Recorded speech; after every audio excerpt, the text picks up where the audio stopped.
Hello everybody, this is Havoc and welcome back to our Prehistoric Kingdom challenge run. Now, if you were here for the last episode, you'll notice things are a wee bit different than where we left off, and there is an obvious reason for that. For one, money is a very challenging thing to come by when you're doing a Let's Play, at least in Prehistoric Kingdom. Now, again, you know, this game is in active development. There's some hiccups, there's some imbalances, etc., etc. So that's part of it. But also, it's one of those deals where I feel like structures in Prehistoric Kingdom cost a lot more than they do in other games like Planet Zoo, Planet Coaster, and other management style games. That's not necessarily a problem, but it does mean that projects tend to, if we roleplay perspective, go over budget. So what I essentially had to do was, you'll notice we are in December of year 4, so a lot of in-game time has already played out. Essentially, payments on loans that you take out are rather expensive, especially in an early game like this. And so I pretty much had to just sit around for a while and wait for those monthly payments to go out and to finish up going on, because we are now in a solid place. We spend a little bit of money, and I'll go into that in just a second, but we are completely loan free. We have no monthly payments now, and we are just simply trying to work on all the big things to develop more money, to increase our park rating so that we can get new dinosaurs. That's kind of what we're leading up to. This is a big step for the park, because we're about to get out of 1.5 star range and into 2-star range. So as for the things that have changed, you'll notice here that the oh goodness, I can't ever remember how to say this, the Silophysis, Silophysis. I'll get some comments in here, but their exhibit has been greatly expanded. It's actually doubled in size. Right where this rock is where the old exhibit was, and the reason for that being, someone actually mentioned this in the comments, and I'm really thankful for it. The Silophysis, that's what it is. Its current animation, it likes to do this thing where it like freaks out and runs around for a little bit, which isn't a problem. You know, it's a dinosaur. It's gonna freak out every once in a while. But that tends to animate itself out of the boundaries of the fence, which means they frequently get loose, which frequently means that the park rating goes down. I did not know this. Had I known this, I probably wouldn't have even introduced this little dude into our park just yet. It is in the process of getting fixed. It is on the to-do list for the Prehistoric Kingdom devs, which is awesome. But for now, I kept having them go into here, and admittedly, they can't do anything to the Protoceratops, but it's still a little bit of a concern. So, in the hopes of this not happening quite as much until the update comes out, I have put them in a much larger enclosure, doubled the size, in the hopes that when those animations happen, they'll stay in their exhibit. It's one of those funky things. Games are always in development. Weird things like that happen. It's no big deal. It does mean that I needed to pretty things up. And that's another thing. I haven't been prettying things up like I should have. And that's going to change going forward. I'm going to spend the extra time. I feel like I'm wasting your time if I spend time doing it, but I also realize that a lot of people love the decorating side. They love seeing what people do to exhibits and around the park to really make it unique and do all the cool things there. So going forward, we will definitely spend more time working on our exhibits and our habitats and our various areas around here. But regardless, I thought this was a cool way. I mean, people are only 6 feet tall, so there's no way someone would hit this. I thought it was just a really unique perspective to bring things into the building over here. We had rocks and stuff over here before, and so I think it's just a really nice way to interact and bring things together. So as mentioned, this is a work in progress. We still have to build our observation deck. So part of today's episode, and the first time lapse, the first one we're going to see, is a completion of the observation deck. Now, I'm going to try and be respectful of your guys' time and not flesh this out as much as I want to. Now, I know I just said focus on decorating, but this is a very intensive aspect of what I want to do, and like what I did with the loft from the previous park. So I will try and balance respecting your time and making all of that worthwhile, but I still want to make sure it gets done today. The other thing that we worked on, if we were to go to our nursery holder, you can see we have 2 Marginocephalia. I hope I said that all right. This is basically, I did spend some money going into and unlocking the Psittacosaurus, which is relatively cheap, but also getting into our Nasutaceratops. Our Nasutaceratops is going to be our larger attraction. It's a 2-star by default. Now, we only have the money to purchase amber, so that's the only thing we've got going for us. But they are tropical and they are wetland. This Psittacosaurus is temperate and coastal. So, actually, no, that's not true. We were wanting to go to this one. We were wanting to do the seashell because the seashell also has wetland. So essentially what we're going to do is we are going to bring in 2 different types of the Ceratops-esque genome, I guess if you want to call it, and we're going to blend them into a single habitat together. This is going to be our first attempt at doing this. It's going to be my first attempt overall in Prehistoric Kingdom, but certainly the first in the park. And so my hopes is that these guys will blend well together, despite them, you know, being very far apart with respect to, you know, the dinosaur living in general. Now, also, the last thing I want to talk about before we go into this is I know I had mentioned that I was going to do something unique for the dinosaur time as I explain the different dinosaurs. I'm actually scrapping that for now. I'm not going to lie, be completely transparent, were this park doing better, I would be able to afford the person that I want to use. But at this point, that's not happening because this series is relatively not profitable for me, which is fine because I'm doing this because I enjoy playing the game. But I'm not at the point right now where I can just throw money on a cool, fun thing without, you know, like that for every episode. So it's going to be good old basic Havoc for our Dino Time, which hopefully it will still create a fun experience overall for you guys. But I just needed to get that off my chest. Now, as for our Nasutaceratops and our Psittacosaurus, I think what we are going to end up doing is doing a small loop right here, and we are going to expand our exhibit here. Now, the exhibit will be rather large, and in fact, it will probably come out quite a bit, and will kind of create that fun loop. It's going to be a big exhibit because the Nasutaceratops, if my memory serves correctly, does take quite a bit of space, 1,500 meters squared. So that's actually not as bad, especially considering that I think this is 1,000. Okay, that's 1,000. That's probably okay. So I think we could easily, that's 2,500 meters squared. So building something a little bit equivalent to that size is going to be easy enough to do. So it's not going to be as bad as I thought, which is nice. So we have 2 things we're wanting to do today. We're going to build our Nasutaceratops Psittacosaurus exhibit habitat, and then we are going to finish up our observation deck, which should hopefully peer into here, but we also have a really cool observation facility inside of the guest facilities, if I can find it. I think it's this one. Yeah, it's this one, because I love this one because it gives us a way to observe both down below and up top, and it does a rather large spread, so that may be our determinant factor in how big our exhibit gets, simply because I would love to have, you know, 2 of these looking both directions or something cool and fun like that, just as a way to build the exhibit. Anyways, guys, I've been blabbering for almost 10 minutes now. Hopefully you're still here. We are going to resume our journey in building our observation deck. So, hope you're ready to sit back and relax. And Timelapse Havoc should kick in right about now. All right. Timelapse Havoc here. Welcome everybody to our time lapse for our observation deck. This deck turned out much better than I anticipated, which is kind of a running theme. I think I do tend to underestimate myself.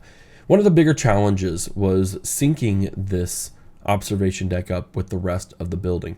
The observation deck is a multi-level deck, and we are not able to have a multi-level functionality here. So I had to go in and take out all the pieces that didn't belong, and there's a lot of hidden pieces, as you're seeing right here in this time lapse, to where it was a little bit of a functional disaster, but it worked out still. We were able to clean it out to where we needed, and then it was a matter of getting the railings up and adding some nice vegetation, as we'll see here in a little bit. Overall, I am very satisfied with it because it performed exactly as I hoped it would. I wanted something that people could walk up from the restaurant, go up to, have easy access, safety measures as well, and to be able to perform everything that it needed to have. It was a little bit of a test of strength in a way, of mental strength, to make something that stands out from my last park. Because again, if you were in that last series, you saw what I was able to do with that loft. And as much as I love and adore the loft, this needs to be different. The park needs to be different. So that way you're just not watching rehashed content all along. So what's going to happen here, I'm going to give you a little bit of a spoiler alert. We're going to finish all the railings, and that's going to be an interesting process. We're going to bring in some vegetation and have some nice beds of vegetation along with some smaller trees. And then on top of that, Nexus, who's one of the biggest supporters of the channel, has been for the last 2 years. A lot of support goes out to him, or a lot of thanks because of his support. And he said he wanted a simple statue. So Nexus, I know you're watching. You're going to get to your statue in this time lapse, and I hope you really enjoy it because, to be quite frank, it was a fun little thing to make in a nice little jest. So I hope you enjoy it. But yeah, we're gonna have some good times here. I may pop in some music at this point, but I'm not gonna be here for the whole thing. Children and whatnot, I have a very limited time to speak. So I hope you enjoy it, and yeah, let me know what you think.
Alright, ladies and gentlemen, well, welcome back to the real world in real time, and I really quite enjoy this. I'm sure Timelapse Havoc will say the same thing, but I want to create something different than the previous park. I really was tempted to go for the exact same style and accomplish the exact same things, but I'm glad I didn't. And it really turned out quite well. This gives us a lot of chances for people to hang out up here, you know, grab a Bronto burger and head upstairs to kind of go look at the cool things. And then if they want to, they can explore the observation deck, which really molded pretty darn seamlessly, except for, you know, a few things. We'll just pretend like those didn't happen. And to be quite honest, if my pickiness is going to be a factor here, we'll do this so it really does match up. I don't think anyone's going to have any problems with it. It looks a little wonky, but it's okay. I think it's fine. I think it's fine. Well, let's just leave it alone. But I think it worked really well. We've got a really awesome space here. We've got lots of seating underneath, lots of seating up top. Some really nice stairways, and again, something that is accessible. Ooh, you know what? It is not accessible. We're going to fix this live. We need to make this, not that. We need to make it a singular ramp. Because again, we want this to be accessible as possible. So we're going to drop that there. Apologies for that. You know, you work really hard to try and do something correctly. And then sometimes you just kind of get lost in the midst of creating something really fun. So we are going to undo. And we're going to create this. And then I think I'm just going to shrink it. So it's a little bit of a smaller section. You guys get to kind of see my brain working in action here.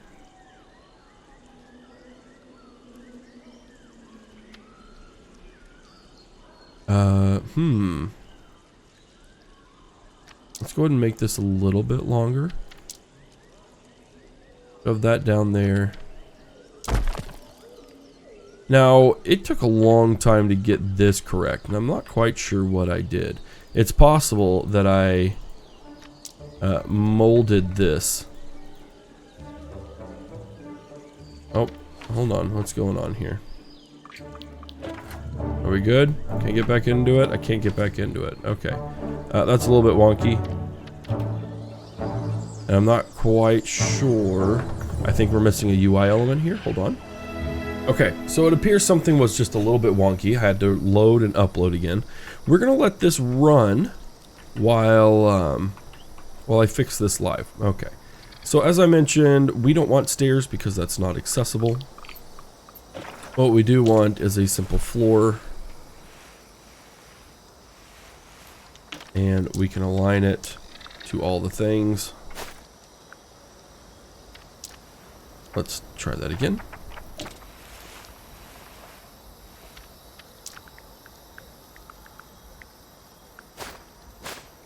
Okay, well, we will just simply fix it like this.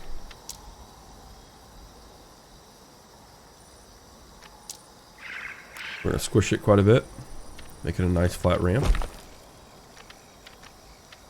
And I think we're going to go this way with it. Dinos rumbling in the background. Always a pleasant thing to hear. I love hearing the dinosaurs interact with everything.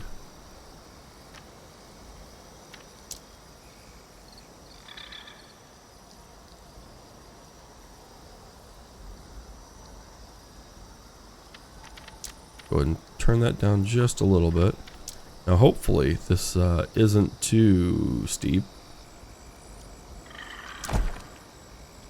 But regardless, it's not perfect, but it's not that big of a deal either. I think it'll be fine if we just tweak things up just a little bit. I don't think anyone would complain about shallower stairs. And those that would, well, they'll be fine. There we go. Awesome.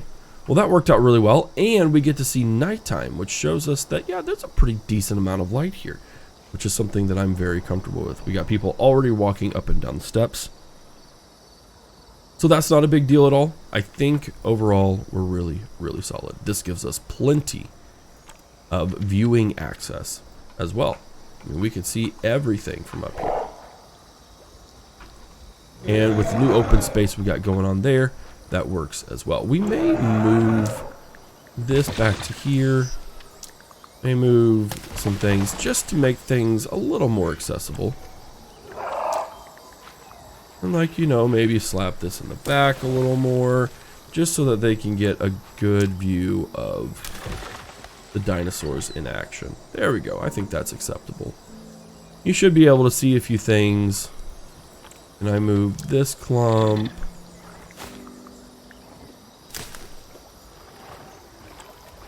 And move this clump. You know, kind of front face that just a little bit. Just to make it accessible. Even more accessible, I think that works. So there is the sunrise. And there is our current park. And it always freaks out when it saves like that. It's a little bit terrifying. But it works nonetheless. And so now we have our connection over here. See people are walking around, doing great things. I think and hope that people would actually come up here, because that would actually be really nice.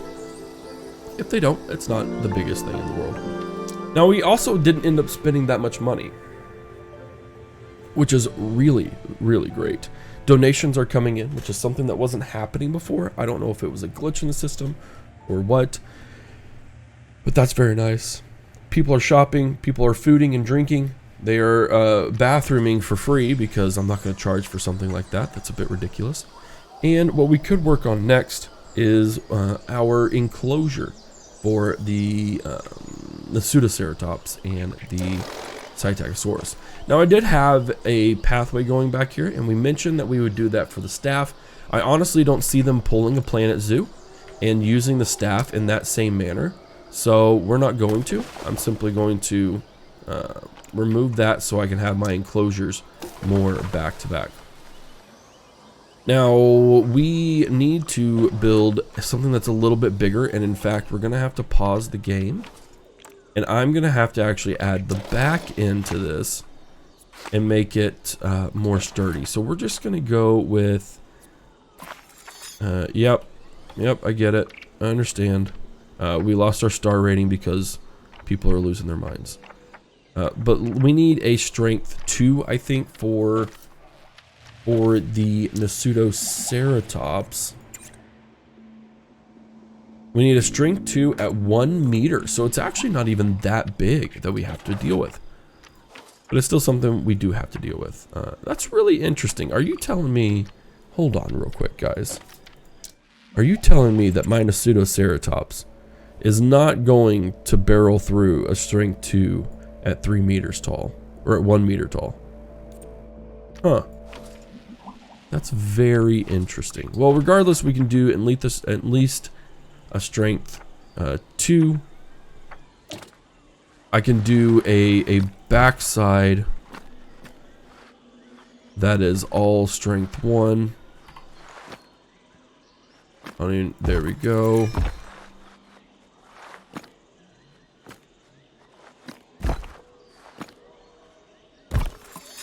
There we go. And then we'll do...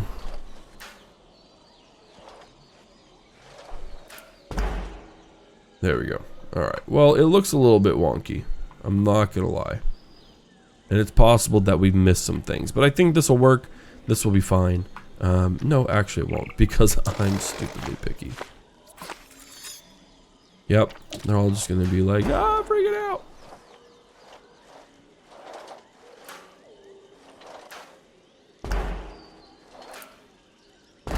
There's the first part. Yep, we're just gaining and losing stars left and right.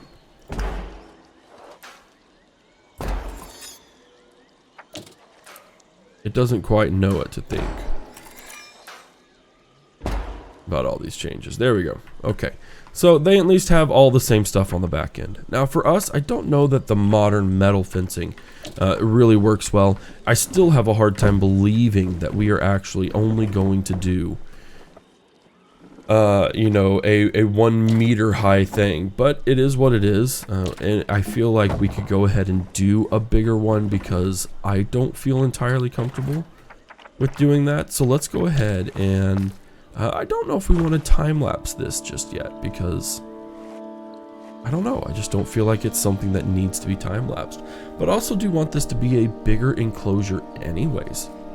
Even if they don't use it, so maybe like just wrapping things around would be, you know, a really nice experience. But how big do I go is the real question. Like, part of me really likes that. That's a huge enclosure though. But at the same time, it would give us the necessities to, you know, have multiple dinosaurs. And you know what? We could even do this where it is a little bit even bigger in the future, to where we have more dinosaurs in it in the future. I'm okay with that. Let's go and roll and future-proof this. This is where a time lapse will come in. So let's go and begin at least that structure as we prepare to work on our multi-dino exhibit.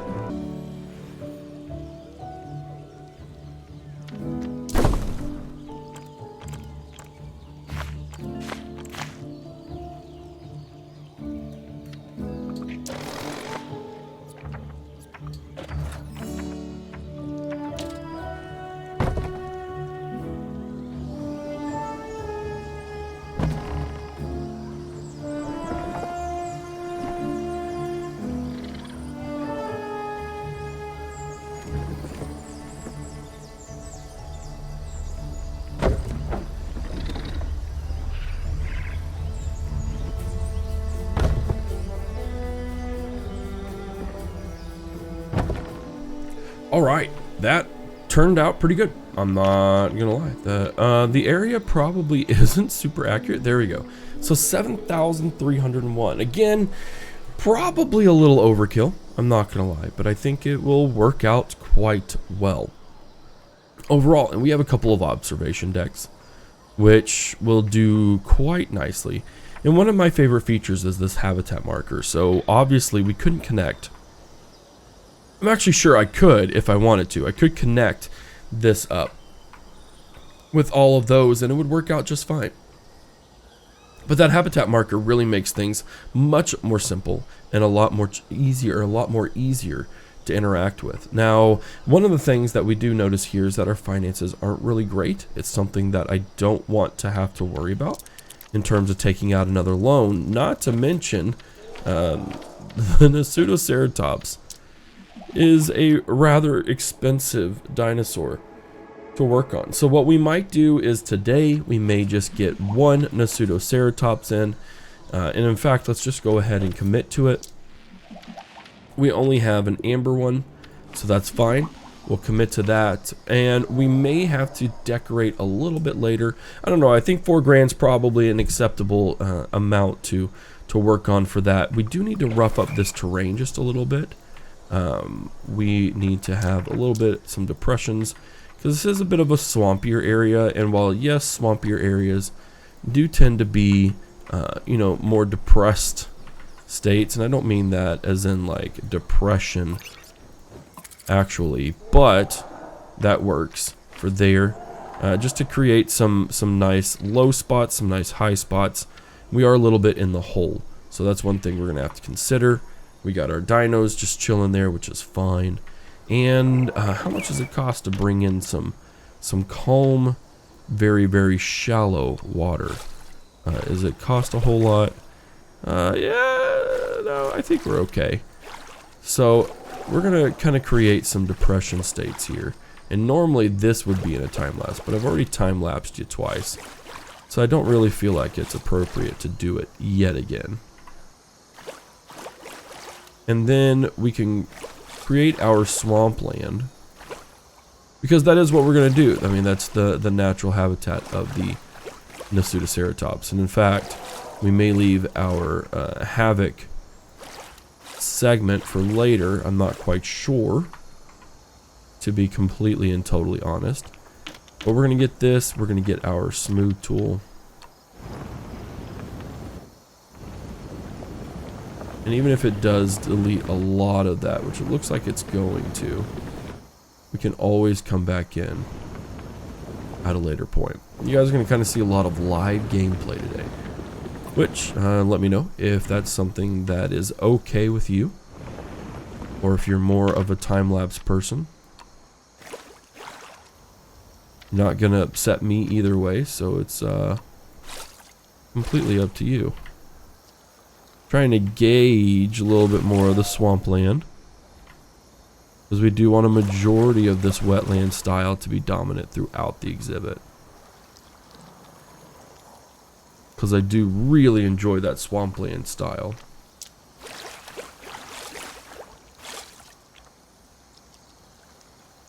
Yeah, there's a lot of wetlands in there.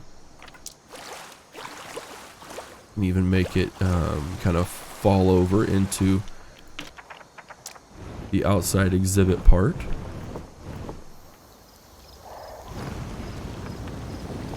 Maybe not so much there.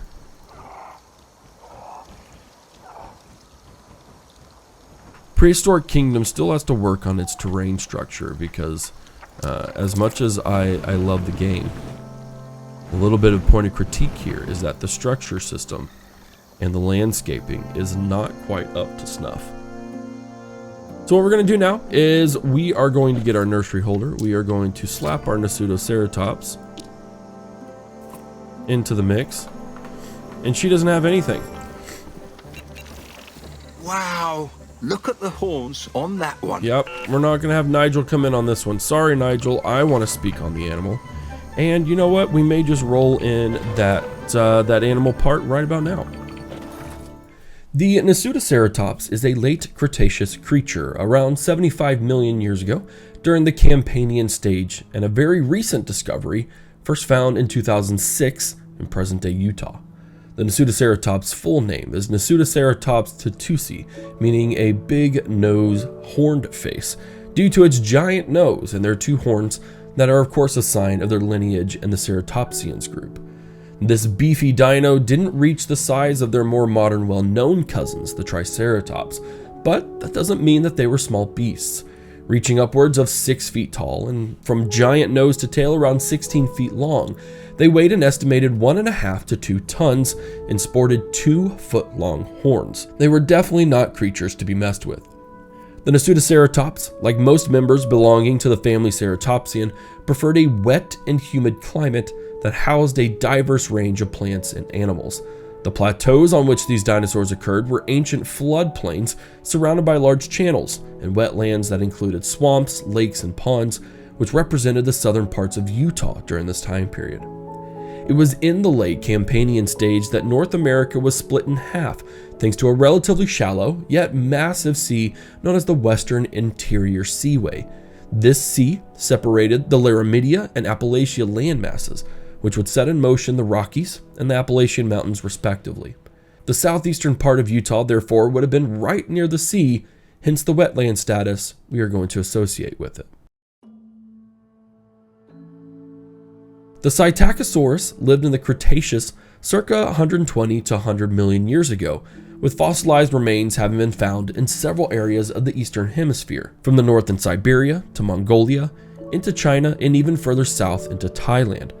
Psittacosaurus translate to parrot lizard, named due to the anterior region of its skull resembling a parrot's beak, which would have been used to shear through the tough plants of its Cretaceous habitat, from dense forests to swamps to coastlines, depending of course on the region the species was found.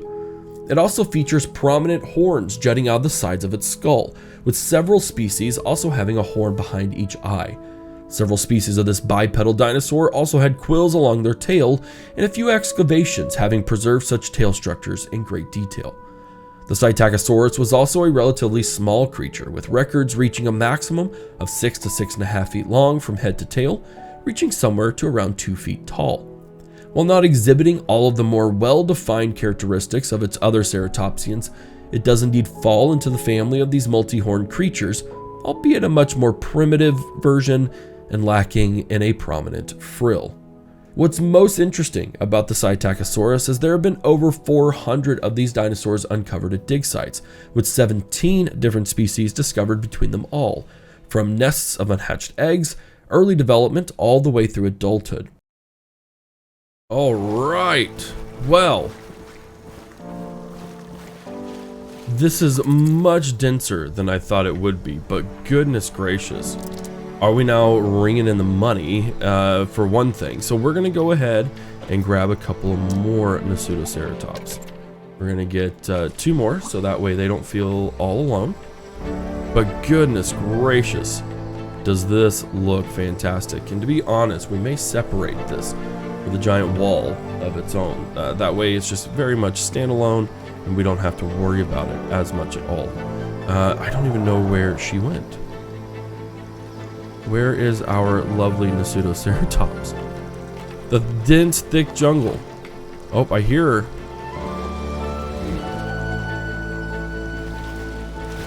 There she is. How you doing, Piccati? Yeah, you're a gorgeous creature, aren't you? So we can't get, I don't know what the coastal thing is, so we're not going to worry about that. Overall, though, sustenance, hunger and thirst, hopefully they'll start drinking from the water and get used to doing that. But from an observational deck perspective, look at that view. Oh, this is where I really love Prehistoric Kingdom. And you know, once we get more dinosaurs in, that'll be a little more effective. But like, you just can't.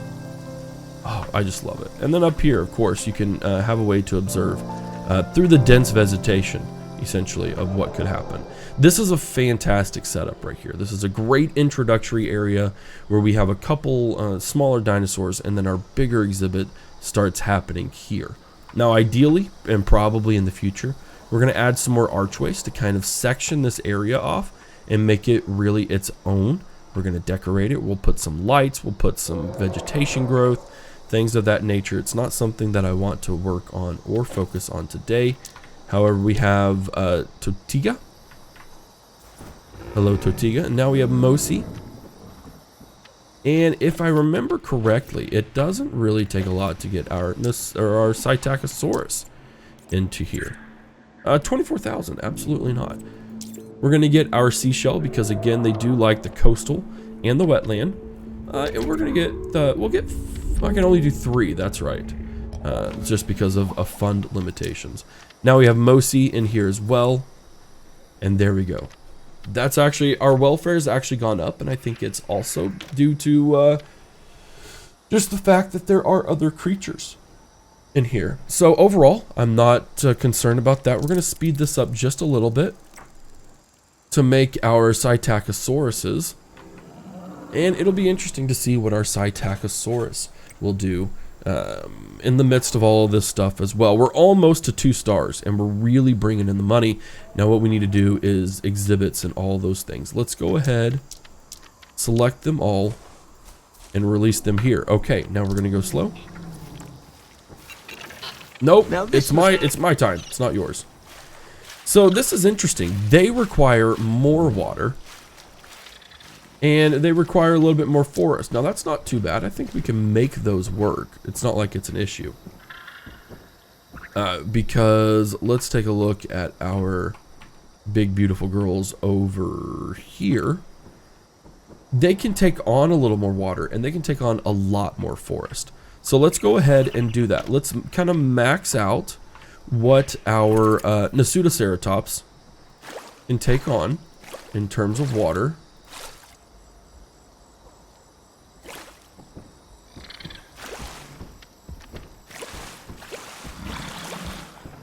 And then we'll work on it from there. There we go. That's about the maximum amount of water that they want to be able to hold. Where did our Psittacosauruses go? Did they just kind of wander off together? Hello, ladies. Also, we need to fix that. That's okay. Where did they go? We can actually go to here. Oh, we can see that Bunique. is outside of the thing. Again, we'll have to work on that, see if we can't get the... Once the update comes, if that fixes the animation issues. I do think it's hilarious. There's our Psittacosaurus. Okay, there's way too much water. Okay, I grossly misjudged that.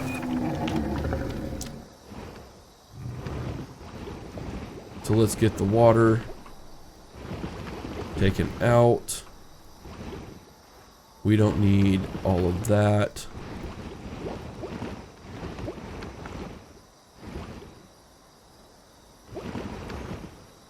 There we go, they're good there. Now, I would assume the other ladies are good as well. But we're going to get more wetland bayou in here because I do really enjoy that bayou feel. There we go. Now, they're at 90%, which works for us. It's a little bit of a foggy day today. And you know what? They're satisfied as well. The exhibit crowding does not exist because we have a stinking huge exhibit. And we're good. We have our first nice blended dinosaur exhibit. And going forward, I think if we're going to make this work well, we can find other wetland creatures where that's their primary habitat, and we can work on that aspect too. Now our park's almost up to the full 2 stars, which is really nice. And it's going to work. Our animal diversity is going to go up as we work on things and as we get all that up and running. Now what we need here is some pathways. There we go. And there we go. Now that should allow people to start using those if they want to, which they should. So we got some weird little, oh, those are the ice cubes. That's right. Okay. Man alive. I'm very, very excited. Let's see if we can't get through the stormy days, the yucky stuff ahead. But, ladies and gentlemen, I do hear children in the background, which means that my time is up. We can do more things in the future, but I am very, very much enjoying this, and I hope you guys are too. We've got a nice, wonderful new exhibit. We've got a great observation deck. People are going up all the way, which is also a great sight to see. So it knows, the game knows that it can use those, and it's using those as effective as possible. Ladies and gentlemen, that's going to be the end of this segment for Prehistoric Kingdom. I hope you enjoyed it. If you did, be sure to support it in all the ways that you can, in all the ways that you know how, and all the ways that you want to. It's, of course, never ever expected, so don't feel compelled to do so. But regardless, your support really does help continue this series in all the best ways. That's all for me today on Prehistoric Kingdom. I'll see you in the next episode. These are nature's greatest creations. This is your park. This is Prehistoric Kingdom.